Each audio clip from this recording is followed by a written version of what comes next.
She married for revenge and expected me broken. My boyfriend was her photographer, she quit. At our joint exhibition opening, Karen stood beside Richard, my former assistant, and her new fiancé, announcing their engagement to a room full of our peers and collectors. The champagne glasses froze midair. Conversations died. Every eye in the gallery turned toward me, waiting for the explosion, the tears, the dramatic collapse they'd gossiped about for weeks. I did none of those things. Instead, I started clapping. Slowly, at first, then with genuine enthusiasm. I walked toward them, pulled the Leica from around my neck, the one I'd used to build my entire career, and held it out toward Richard. "Congratulations," I said clearly, loud enough for everyone to hear. "May your marriage be filled with light, beautiful compositions, and perfect exposures. This camera brought me success. Perhaps it'll do the same for you both." Richard didn't take it. Karen's perfectly made-up face twisted with something between fury and confusion. Her hand clenched the champagne flute so tightly I thought the glass might shatter. I placed the Leica carefully on the nearest display pedestal, right next to one of Karen's portraits.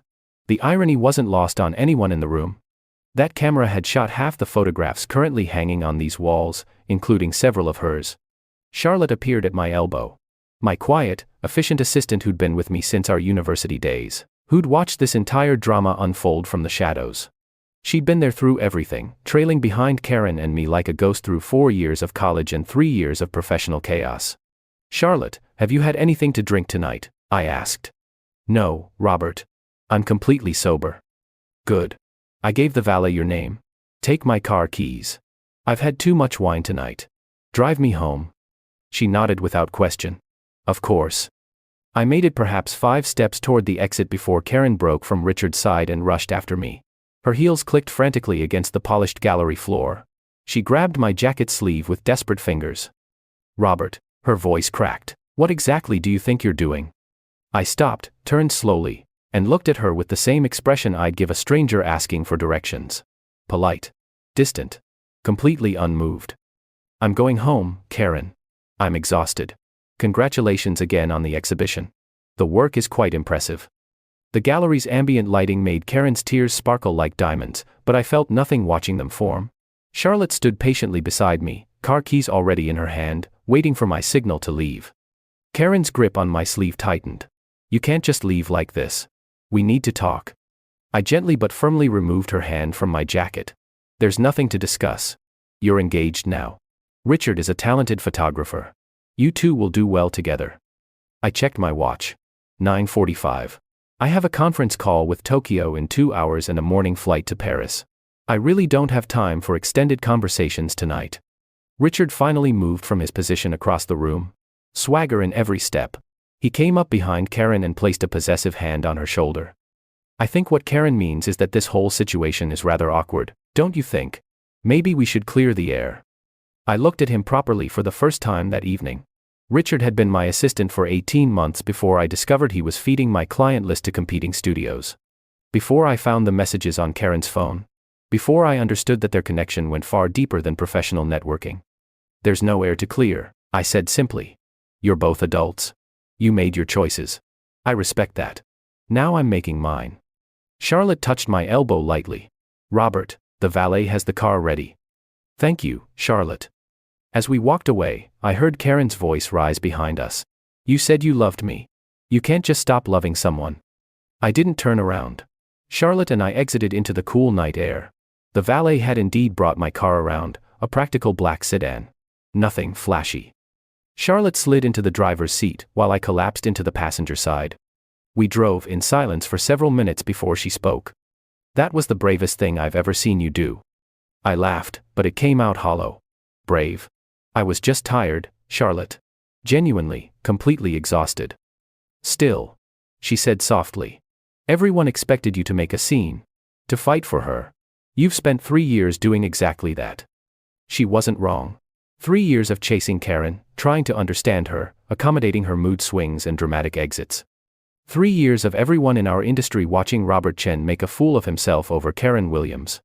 When we reached my apartment building, Charlotte parked and turned off the engine. I reached into my jacket's inner pocket and pulled out a gallery catalog, the expensive glossy kind that cost $200 per copy. Inside, I'd tucked a check for $50,000 and a sealed recommendation letter addressed to Anderson Gallery's director in New York. Karen had wanted that connection desperately. Anderson Gallery was the holy grail for emerging photographers. I'd spent 6 months cultivating a relationship with the director, attending events, proving my own work's worth, all to eventually introduce Karen. "Here," I said, handing the catalog to Charlotte. She stared at it. "Robert, this is for Karen." "Was for Karen. Now, it's yours. The gallery director's contact information is on page 43. Call her office Monday morning. Mention my name. She's expecting someone from my studio to reach out." Charlotte's hands trembled as she held the catalog. "Are you serious?" "Completely. Your portfolio is stronger than you think. You've been hiding behind administrative work for too long. It's time you stepped into the light." She opened the catalog, found the check, and gasped. "Robert, I can't accept this." "You can and you will. Consider it back pay for 3 years of dealing with my chaos." Tears formed in Charlotte's eyes. "Thank you. I mean it. Really. Truly. Thank you." I smiled. "You're welcome. Now go home. Get some rest. We have a busy week ahead." After Charlotte drove away in my car, I took the elevator up to my apartment. The silence was deafening. For 3 years, this space had been filled with Karen's presence, her dramatic entrances and exits, her photography equipment scattered everywhere, her voice filling every corner. Now it was just mine again. I showered quickly, threw on comfortable clothes, and made strong coffee. The Tokyo call was important. A major commercial client wanted to discuss a 6-month contract for their advertising campaign.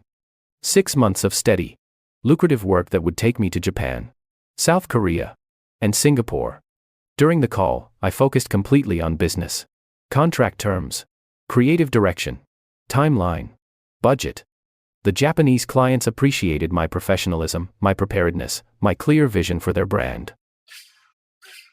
By the time we finished 90 minutes later, the deal was essentially done. They'd send contracts by end of week. I hung up and immediately collapsed onto my bed, not bothering to undress further. My alarm was set for 4:30 in the morning. The Paris flight couldn't be missed. A fashion week opportunity. Potentially career-defining. When the alarm shrieked, I felt like I'd been struck by a truck. Sleep deprivation was nothing new in my industry, but tonight felt different. Heavier, somehow. My phone showed 137 notifications. Text messages asking what happened. Social media posts dissecting the gallery scene. Missed calls from mutual friends. Even my mother had texted, "Your father and I heard about Karen. Are you all right, sweetheart?" I responded to only one message. My mother's. "I'm fine. Mom. Heading to Paris for work. I'll call you next week." Everyone else could wait. The ride to the airport was quiet. I reviewed my Paris schedule on my tablet. 3 fashion shows, 2 private client meetings, 1 potential gallery exhibition opportunity.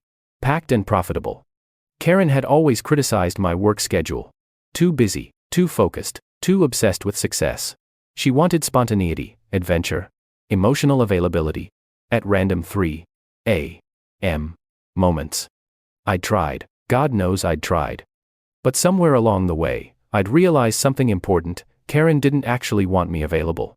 She wanted me chasing. The moment I was fully present, she'd create distance. The moment I gave her space, she'd demand attention. It was exhausting. Richard could have that now. As the plane took off, I looked out the window at the city lights fading below. Somewhere down there, Karen was probably still awake, probably still angry, probably already planning her next move.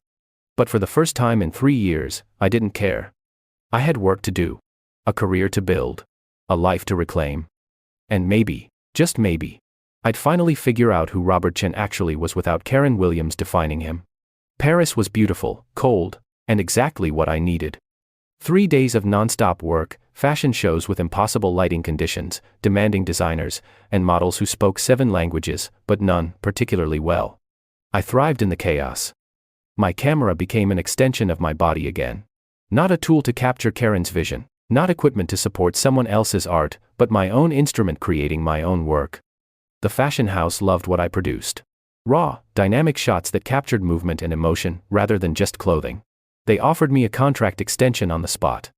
More work, more money, more reason to stay away from home. Charlotte managed everything remotely with stunning efficiency. She handled client communications, scheduled follow-up meetings, even started promoting her own work using the Anderson Gallery connection. Her first solo show was confirmed for 3 months out. "You're glowing," I told her during one of our video calls. "Success looks good on you." She blushed. "I owe this to you, Robert." "You owe this to yourself. I just opened a door. You walked through it." We avoided discussing Karen entirely. Not because it was forbidden, but because she'd become irrelevant to our professional lives. But Karen herself refused to be irrelevant. She called 17 times while I was in Paris. I didn't answer. She sent text messages ranging from angry to pleading to confused to threatening. "How can you just throw away 3 years? Richard means nothing. It was a mistake. You're being cruel and childish.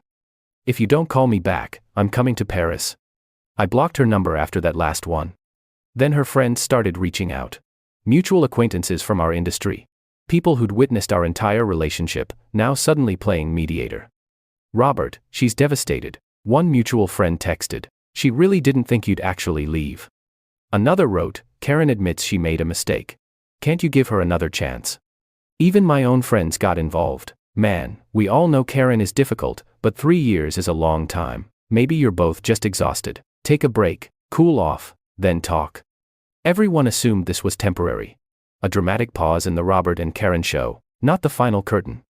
Only Charlotte understood. "They think you're punishing her," she said during one of our calls.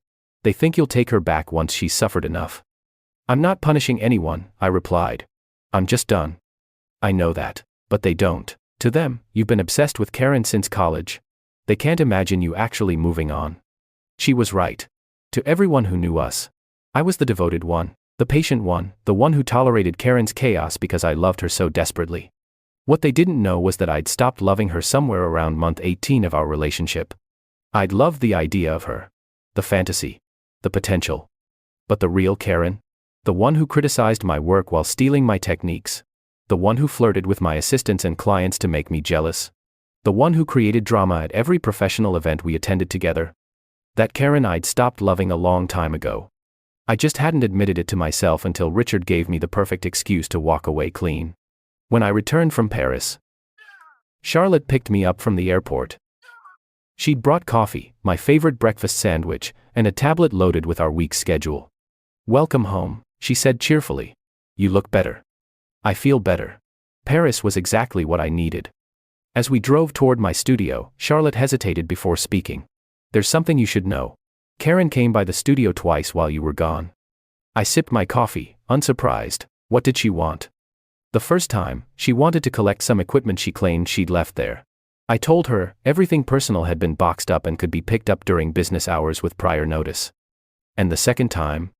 She brought Richard. That got my attention. Interesting. They wanted to discuss a business proposal.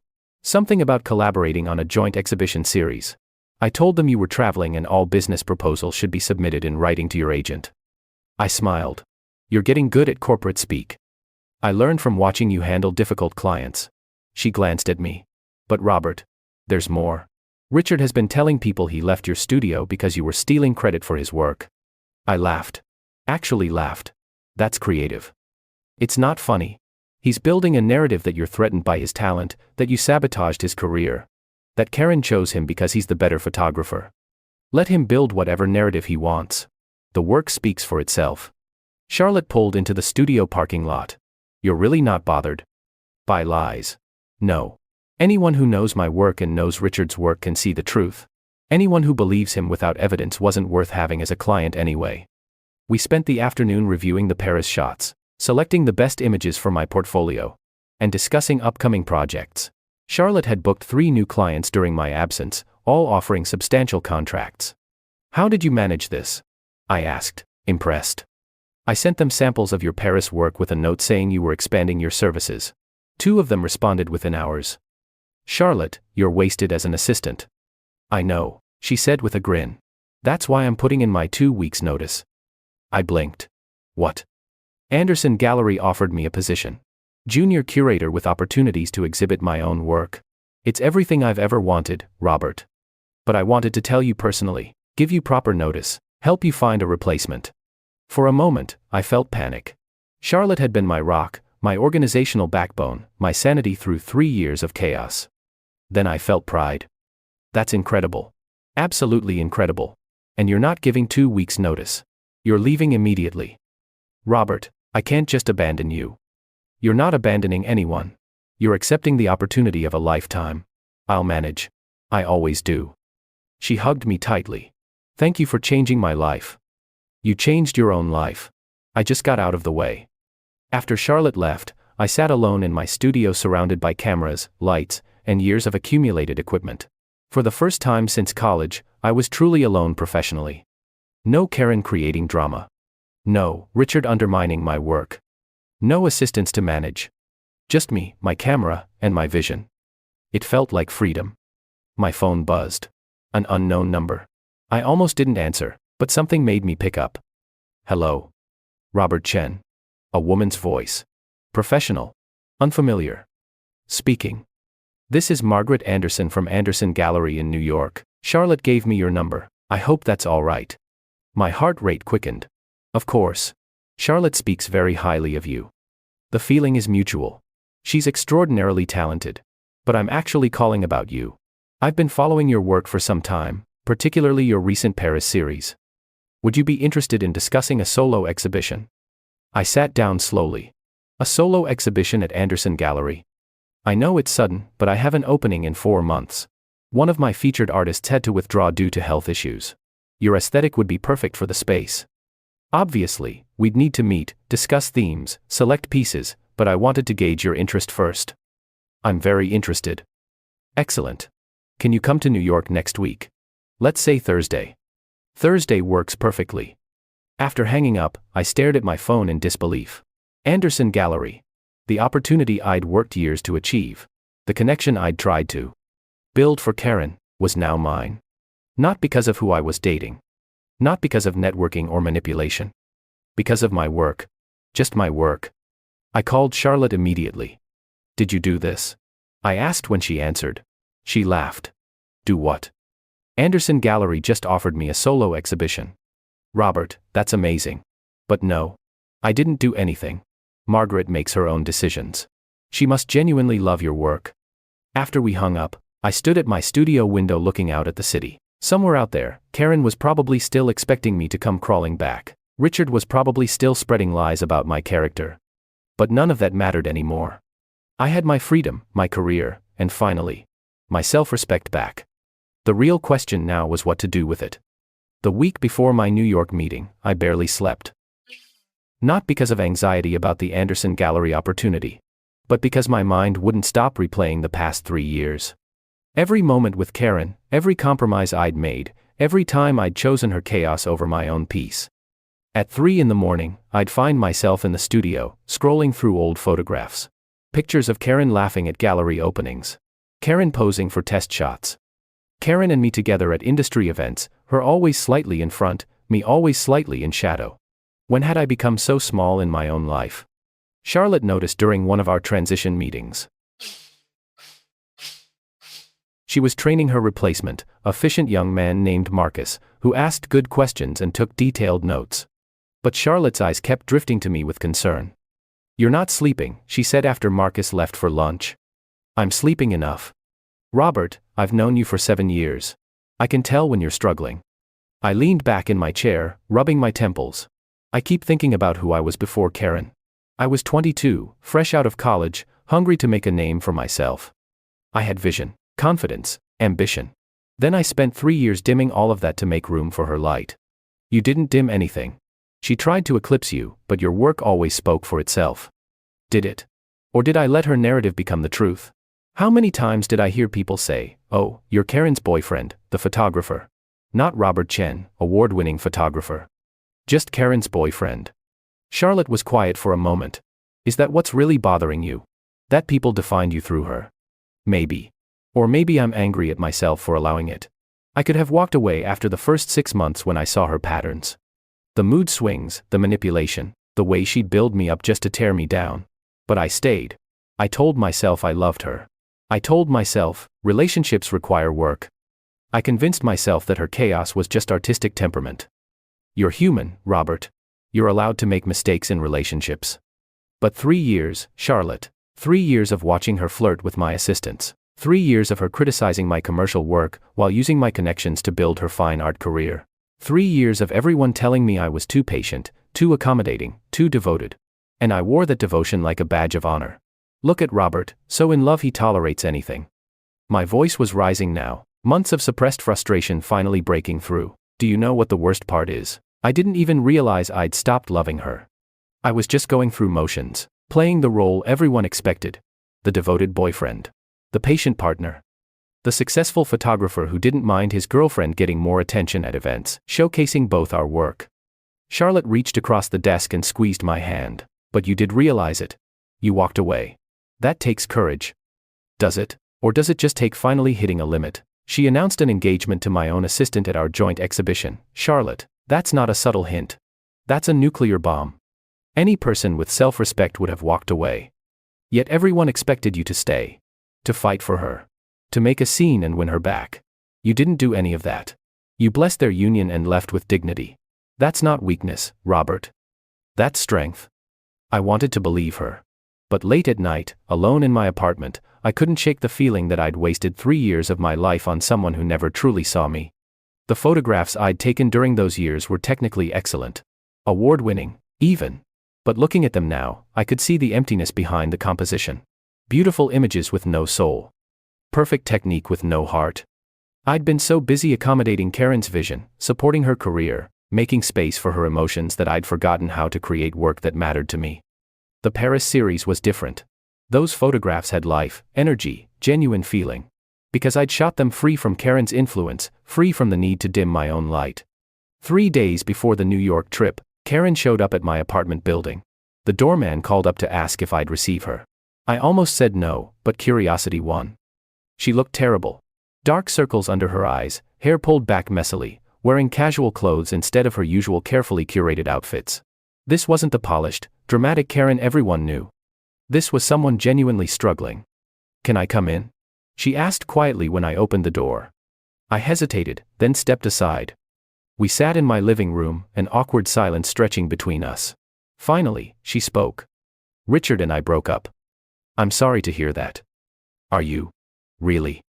I considered the question honestly. Yes, actually. I don't wish unhappiness on you, Karen. I just can't be part of your life anymore. Why? Her voice cracked. What did I do that was so unforgivable? People break up and get back together all the time. People work through problems. Why can't we? Because there's no we to work through, Karen. There hasn't been for a long time. We were just playing roles. You played the brilliant, temperamental artist. I played the devoted, patient partner. But neither of those people were real. That's not true. I loved you. Did you? Or did you love having someone who would tolerate anything? Someone whose success you could borrow when convenient, whose patience you could test for entertainment, whose devotion made you feel powerful. She flinched like I'd slapped her. That's cruel. It's honest. For 3 years, I confused accommodation with love. I thought if I was patient enough, supportive enough, understanding enough, you'd eventually treat me with basic respect. But you never did, and the worst part is I let you get away with it because I was afraid of being alone. And now? You're not afraid anymore. I looked at her, really looked at her, and felt nothing. No anger, no love, no lingering attachment. Just emptiness where she used to be. Now I'm more afraid of wasting another day on someone who doesn't value me. Karen started crying, genuine tears that smudged her minimal makeup. Everyone was right. I took you for granted. I thought you'd always be there, always waiting, always willing to take me back. I tested you over and over, and you never failed. Until you did. I didn't fail, Karen. I finally passed. I passed the test of choosing myself. Is there really no chance? Can't we try again? I'll be different. I'll appreciate you. No. The word came out firm, final. Whatever we had is done. You need to move forward, and so do I. She wiped her tears, something hardening in her expression. You'll regret this. You think you're better off without me, but you're not. Everyone knows us as a unit. Robert and Karen, the photographer couple. Without me, you're just another commercial photographer. There it was. The real Karen, emerging from beneath the tears. The one who needed to wound when she felt wounded. Maybe you're right, I said calmly. Maybe I am just another commercial photographer. But I'd rather be that than someone who lost himself trying to love you. After she left, I stood at my window watching her walk away down the street. My phone buzzed. A text from Charlotte. Heard Karen showed up. You okay? I smiled and replied, better than okay. I'm free. That night, for the first time in months, I slept deeply. No nightmares, no restless thoughts, no 3 a.m. anxiety. Just peaceful, dreamless sleep. When I woke up, I felt lighter. The weight of 3 years had finally lifted. I spent the day in my studio, not working but experimenting. Playing with light and shadow. Trying techniques I'd always wanted to explore but never had time for while managing Karen's chaos. Marcus stopped by with coffee. Charlotte told me to check on you. She's worried you're not eating. Tell Charlotte I'm fine. Better than fine. He looked at the experimental shots scattered across my workspace. These are incredible. What are they for? Nothing. Just me remembering why I became a photographer in the first place. That evening, I received an email from Margaret Anderson with details about the exhibition. Reading through her vision, her understanding of my work, her genuine enthusiasm, I felt something I hadn't felt in years. Pride. Pure, uncomplicated pride in my own accomplishments.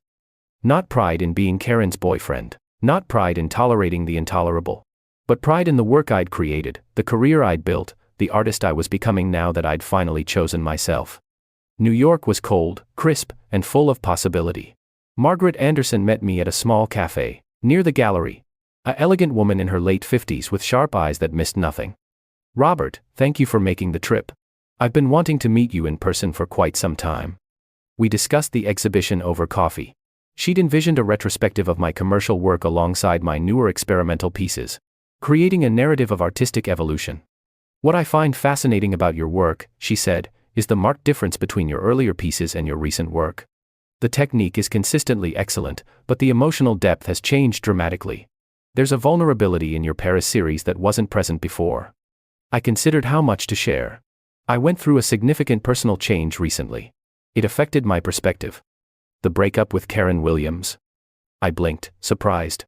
You know about that? Margaret smiled gently. The photography world is smaller than you think. Karen has been quite vocal about your relationship ending. She's been telling anyone who'll listen that you sabotaged her career out of jealousy. My stomach tightened. That's not true. I know. I've been watching both your careers for years, Robert. I know exactly what happened. She pulled out her phone and showed me a series of social media posts. Karen had been busy. Posts about betrayal, about men who can't handle successful women, about photographers who steal ideas from their partners. She's trying to rewrite history, I said quietly. She's trying to save face.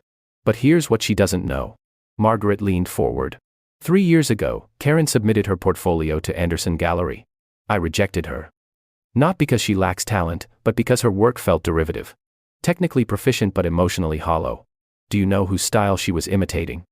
My mouth went dry. Mine. Yours. Every composition choice, every lighting technique, every thematic element was borrowed from your earlier work.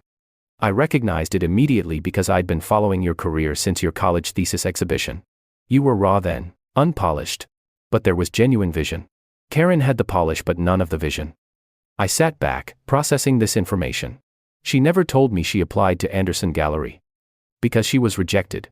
Instead, she began dating you publicly, networking through your connections, presenting herself as half of a creative partnership. It was strategic, Robert. And effective. She gained access to opportunities she couldn't earn on her own merit. Why are you telling me this? Margaret's expression softened. Because Karen is now telling people that I'm only offering you an exhibition to spite her, that the photography world is full of men protecting men. That your success is unearned while hers has been unfairly limited. I wanted you to know the truth before you hear her version. I felt sick.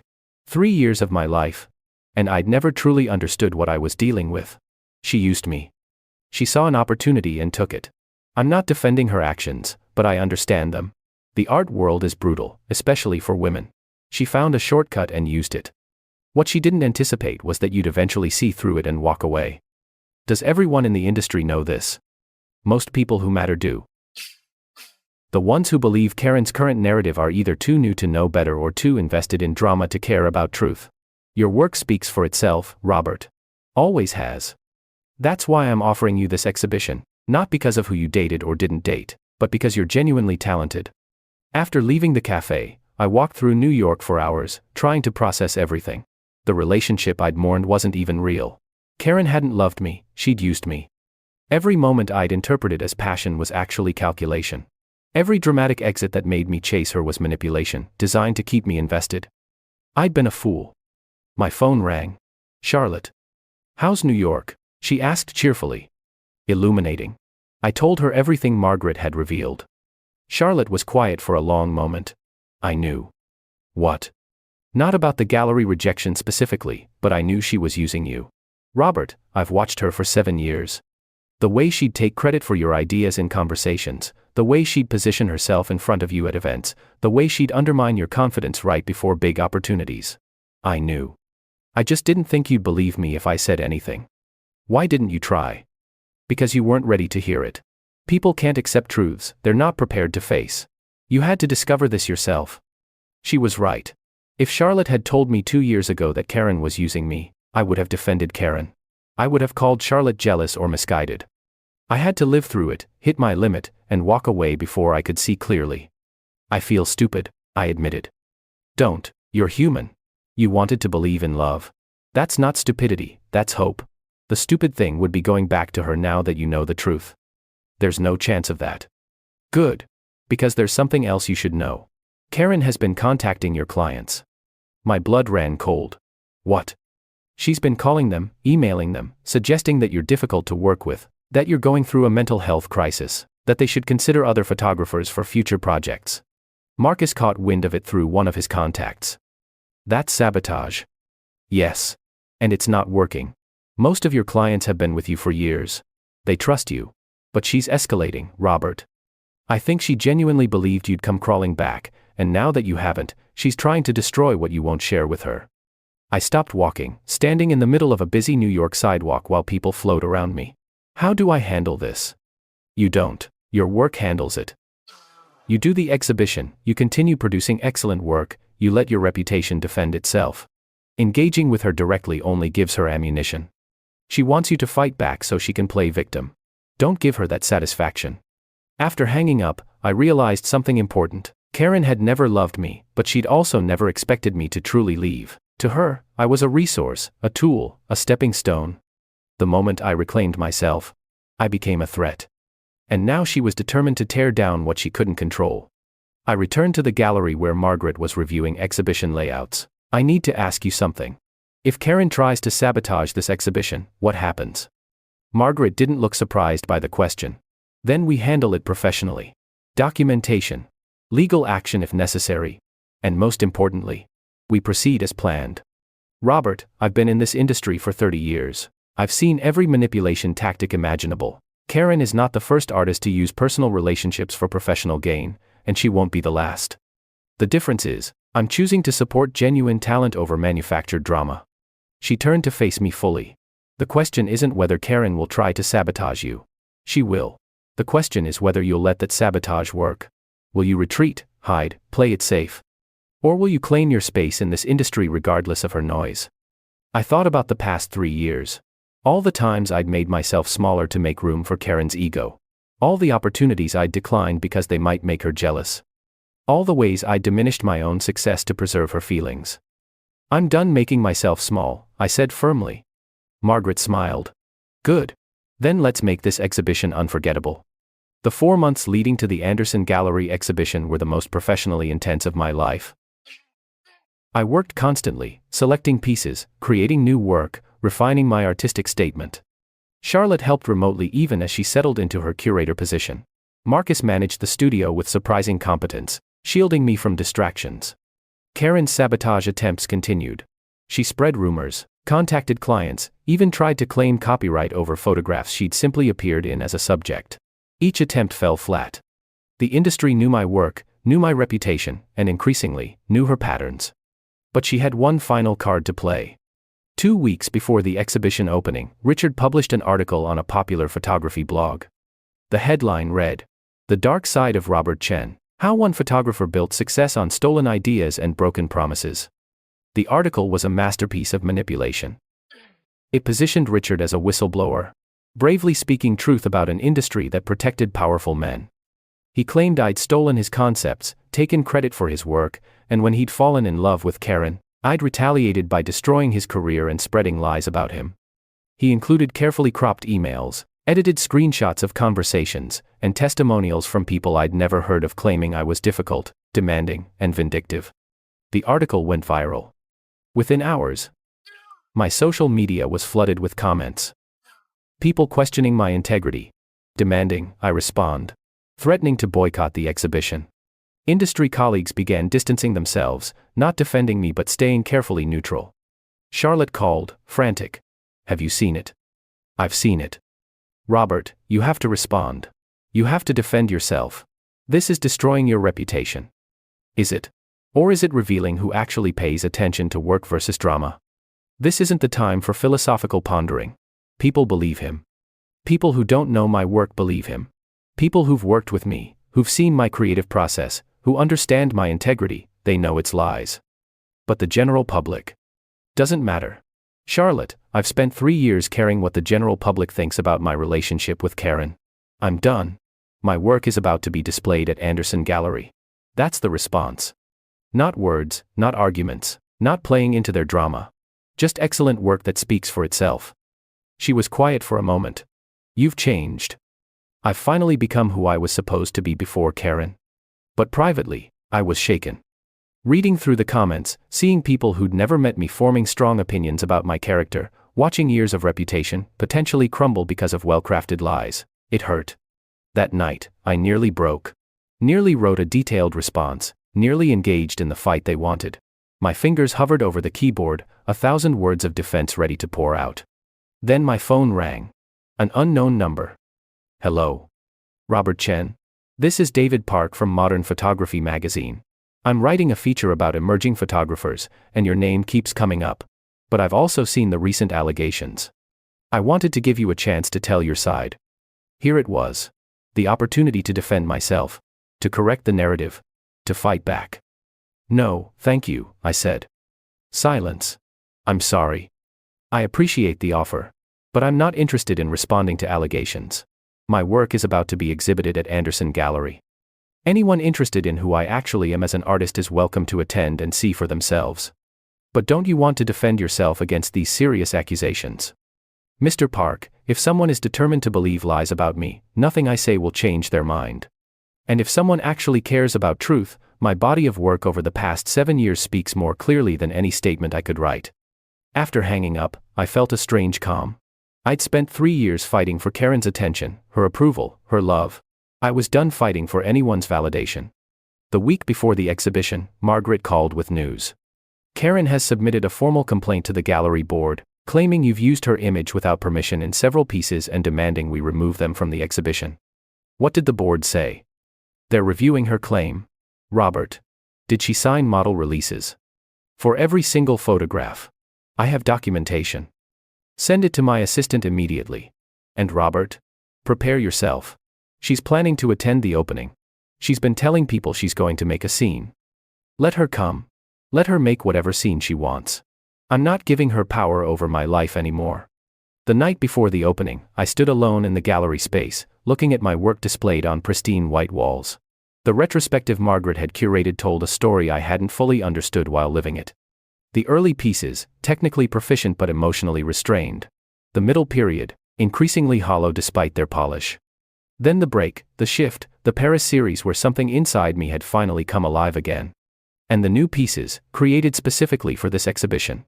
Raw, vulnerable, honest photographs that finally felt like mine.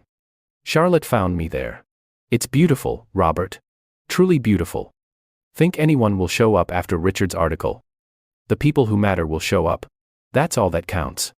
Opening night arrived. I wore a simple black suit, nothing flashy, just professional. Margaret greeted guests at the entrance while I positioned myself near the back of the gallery, watching people arrive. The turnout was better than expected.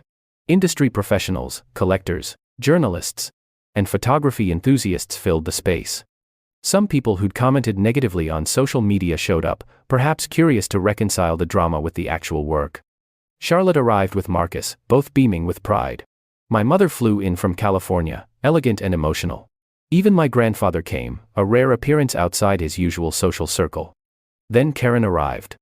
She wore a stunning red dress, impossibly high heels, Dramatic makeup. Every head turned as she entered. This was her scene, her moment to reclaim attention. Richard followed behind her, camera around his neck as if he belonged in this professional space. They walked through the exhibition slowly. Karen speaking loudly enough for people nearby to hear. "Oh, this one. I remember when he took this. I gave him the concept, of course. He'd been struggling with creative block. This lighting technique. I taught him that. He never quite got it right on his own.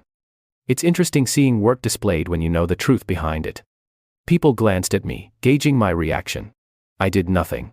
Said nothing. Just watched quietly. Margaret appeared at my side. "Want me to have security remove her?" "No. Let her talk. Anyone with eyes can see the truth." Karen finally reached the Paris series. She stopped, studying the photographs for a long moment. These were the ones she couldn't claim credit for. Images created entirely without her influence. During my first trip after our breakup. She turned, scanning the crowd until she found me. Our eyes met across the gallery. Then she did something unexpected. She started crying. Not dramatic, performative tears, but genuine emotional breakdown. Richard tried to comfort her, but she pushed him away. She walked directly toward me, people parting to let her through. The gallery fell silent. "Robert," her voice shook. "Please. Can we talk privately? Anything you need to say, you can say here. I made a mistake. A terrible mistake. I was stupid, proud, cruel. But please. You have to understand. I understand completely, Karen. You used me for 3 years. You borrowed my connections, copied my style, presented yourself as my equal partner while actually being my career parasite. Then when I finally had enough self-respect to walk away, you tried to destroy me. I understand perfectly." She flinched. "That's not fair. Isn't it? You're standing in a gallery showing my work. Work you tried to claim credit for.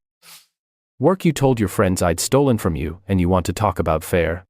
I loved you," she whispered. "No, you didn't. You loved what I could do for you. There's a difference." Richard stepped forward. "You're being cruel, man. She came here to apologize." I laughed, actually laughed. "Richard, you wrote a 1,000-word article calling me a thief and fraud. You don't get to lecture me about cruelty. Because you ruined my career. I fired you for stealing my client list and shopping it to competitors. That's not ruining your career, that's experiencing consequences for your actions." Margaret stepped between us. "Gentlemen, lady. This is neither the time nor place. If you can't conduct yourselves appropriately, I'll have security escort you out." Karen wiped her tears, her expression hardening. "This isn't over, Robert. You think you've won, but you haven't. Everyone will know the truth about you. They already do, Karen. They're looking at it on these walls. This is the truth. Actual work, actual talent, actual artistic vision. Not manufactured drama, not social media narratives, not carefully edited lies. Just work. And in the end, that's all that ever matters." She stood there, trembling with rage or grief or both. Then she turned and walked out, Richard following helplessly behind her. The gallery remained silent for several long seconds. Then, unexpectedly, someone started clapping. Then another person. Then another. Within moments, the entire space erupted in applause. Not for the drama, but for the work. For the exhibition. For the art that had always been there, waiting to be seen without the distraction of relationship chaos. Margaret smiled at me. "Well handled." A distinguished older man approached. "Robert Chen? I'm Thomas Wu, director of the International Photography Foundation. I'd like to discuss commissioning a series from you for our next global showcase. Your Paris work is extraordinary. We need artists with your vision."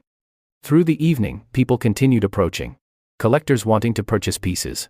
Gallery directors offering future exhibitions. Magazines requesting interviews focused solely on my artistic process, not relationship drama. Charlotte hugged me tightly. "You did it. You really did it." "We did it," I corrected. "None of this happens without you believing in me first." As the crowd thinned, I found myself standing in front of my favorite piece from the Paris series. A simple photograph of an empty cafe at dawn, light streaming through windows, chairs waiting for people who hadn't yet arrived. I'd titled it, Before. It represented everything I was before Karen, before compromise, before dimming my own light. And also everything I'd become after choosing myself. Margaret joined me. "That's my favorite too. There's such hopefulness in it. Like anything is possible." That's exactly how I felt when I took it. Free. Finally free to be whoever I wanted to be. She smiled. And who did you discover you wanted to be? I looked around the gallery at my work, my truth, displayed for the world to see. Just myself. Turns out that's enough. 6 months after the Anderson Gallery exhibition, my life had transformed in ways I couldn't have imagined. The International Photography Foundation commissioned a year-long series documenting cultural transitions in Southeast Asia. Modern Photography magazine, the same publication that had wanted my response to Richard's accusations, instead ran a 10-page feature on my artistic evolution with zero mention of relationship drama. 3 major galleries requested future exhibitions. 2 fashion houses wanted me as their primary campaign photographer. A documentary filmmaker approached about featuring my work in a film about contemporary art. But the most unexpected change wasn't professional. It was personal. Charlotte and I had grown closer during her transition to Anderson Gallery. What began as professional respect evolved into genuine friendship. Then, slowly, carefully, into something more. "I don't want to be your rebound," she'd said one evening over dinner. "I've watched you love Karen for too long. I won't be the person who helps you forget her." "You're not a rebound," I'd replied honestly. "You're the person who helped me remember who I was before I lost myself. There's a difference." We took things slowly. No grand announcements, no social media proclamations, no industry gossip. Just 2 people who understood each other, respected each other, and genuinely enjoyed each other's company. Being with Charlotte was nothing like being with Karen. There was no drama, no manipulation, no constant testing of boundaries. Just easy conversation, shared ambition, mutual support. We attended each other's openings, celebrated each other's successes, and navigated challenges as partners rather than competitors. "Is this what healthy relationships feel like?" I asked her, one morning. She laughed. "I think so. Novel concept, isn't it?" Karen, meanwhile, had largely disappeared from the industry spotlight. Richard's article had eventually been retracted after several photographers came forward with evidence that he'd fabricated quotes and edited communications to misrepresent context. The blog issued a public apology, and Richard's credibility was destroyed. Karen attempted 2 more solo exhibitions at smaller galleries. Both received lukewarm reviews, noting technical competence but lack of original vision. Without my connections to leverage and my style to borrow, her work revealed itself as exactly what Margaret had identified years ago: derivative. I heard through industry contacts that she'd moved to Los Angeles, attempting to break into celebrity photography. I wished her well from a distance and moved on with my life.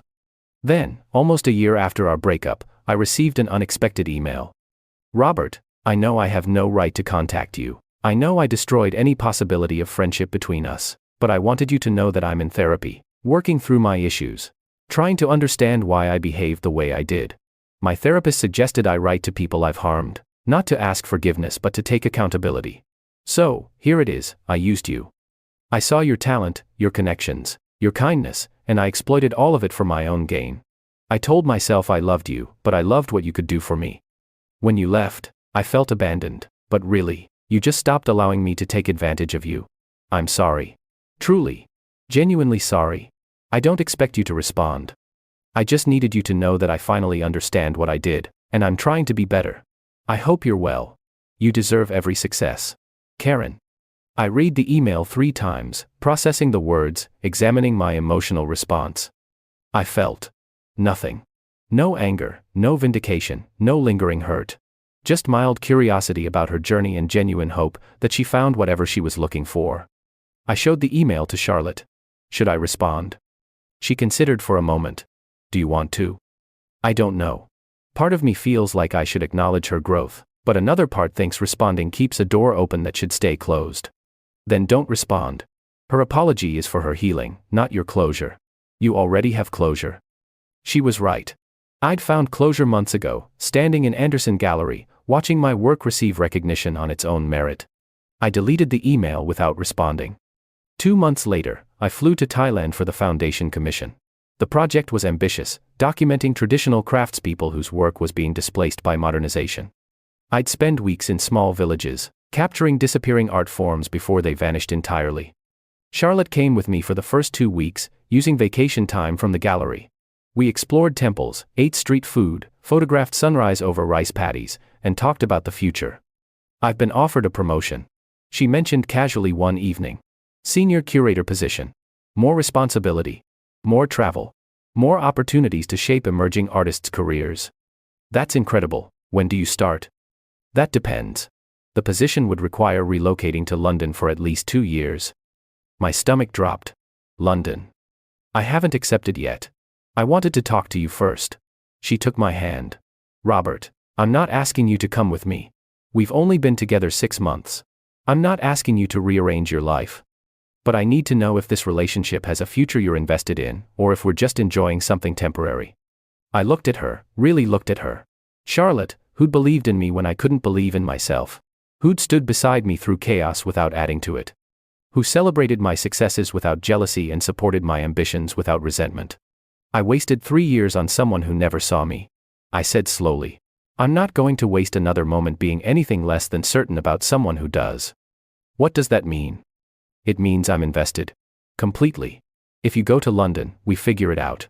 If you stay, we figure it out. But either way, I'm choosing you. Consciously, deliberately. Without reservation. She smiled, tears forming in her eyes. Good. Because I already accepted the position. What? I needed to know if you'd fight for us or if you'd just let me go. I needed to know you'd learned the difference between accommodating someone's chaos and supporting someone's dreams. I laughed, pulling her close. So this was a test. Call it a final confirmation that you're really done being passive in relationships. We spent 2 years navigating long distance. I visited London whenever work permitted. She flew back for important exhibitions.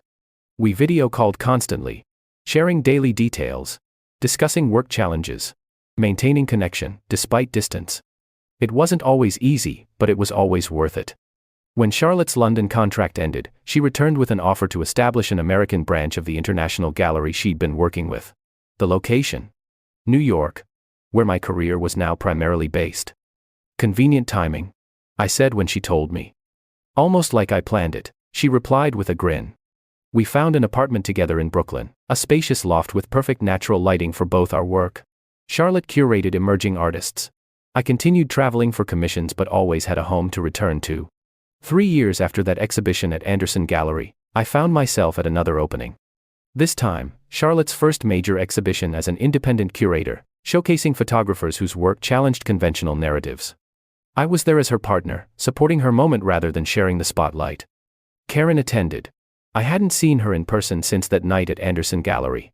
She looked different. Quieter, somehow, less performative.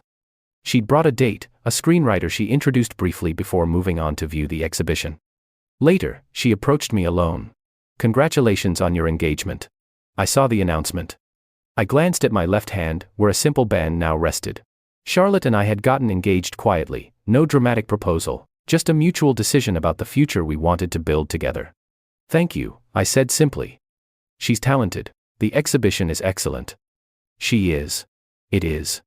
Karen hesitated. I'm glad you're happy, Robert. I mean that. I'm sorry, it couldn't have been with me, but I'm glad you found it. I'm glad you're doing better too, Karen. And surprisingly, I meant it. Not because I'd forgiven everything or forgotten the hurt, but because her happiness or unhappiness no longer affected mine. She was just another person at an exhibition. Someone I used to know. Someone who no longer held any power over my peace. After she left, Charlotte appeared at my side. That looked civil. It was. Strange, but civil. Having regrets, she teased. Only that I didn't find you sooner. She kissed me softly. You found me exactly when you were supposed to. We both had to become who we needed to be first. The exhibition was a massive success. Charlotte's career skyrocketed.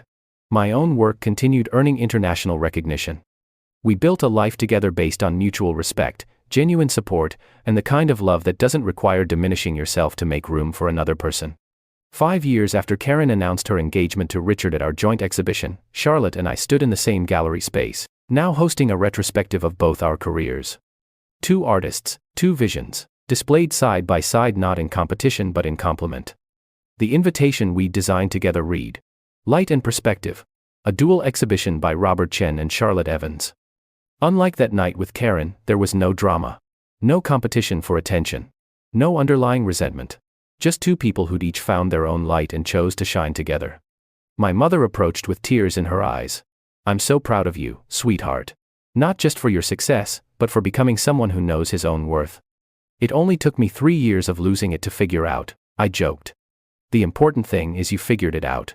As the evening progressed, I found myself thinking about that moment at Karen's birthday party when everything changed. When I chose dignity over drama, self-respect over desperately clinging to something that was destroying me. That choice had cost me nothing real and gained me everything that mattered. Charlotte squeezed my hand, pulling me back to the present moment. What are you thinking about? Just remembering the moment my life actually started. When was that? The night I stopped fighting for someone who didn't value me and started fighting for the person I wanted to become. She smiled. And who did you become? I looked around the gallery, at the life we'd built, the work we'd created, the future we were shaping together. Someone who finally understands that love shouldn't require you to dim your own light. It should celebrate both people shining as brightly as they can. Charlotte raised her glass. To shining brightly. I touched my glass to hers. To choosing ourselves and finding each other in the process. Years later, people still occasionally asked me about Karen, about that dramatic night, about how I walked away so easily from 3 years of my life. I always gave the same answer. I didn't walk away from 3 years. I walked toward the rest of my life. There's a difference. Because the truth is, revenge isn't about destroying the person who hurt you. Real revenge is building a life so fulfilling, so genuine, so aligned with who you actually are that the person who dismissed you becomes completely irrelevant to your happiness. Karen expected me broken when she married my former assistant. She expected me desperate, begging, diminished. Instead, she got to watch me thrive, succeed, find genuine love, and build the career I'd always been capable of once I stopped making myself smaller to accommodate her ego. That was the ultimate revenge, proving that I never needed her, that everything I achieved on my own merit, that my light never came from her reflection, it was always mine. She just tried to eclipse it, and I finally stopped letting her. Now I shine on my own terms, beside someone who celebrates that light rather than trying to dim it. And that, ultimately, is the happiest ending of all.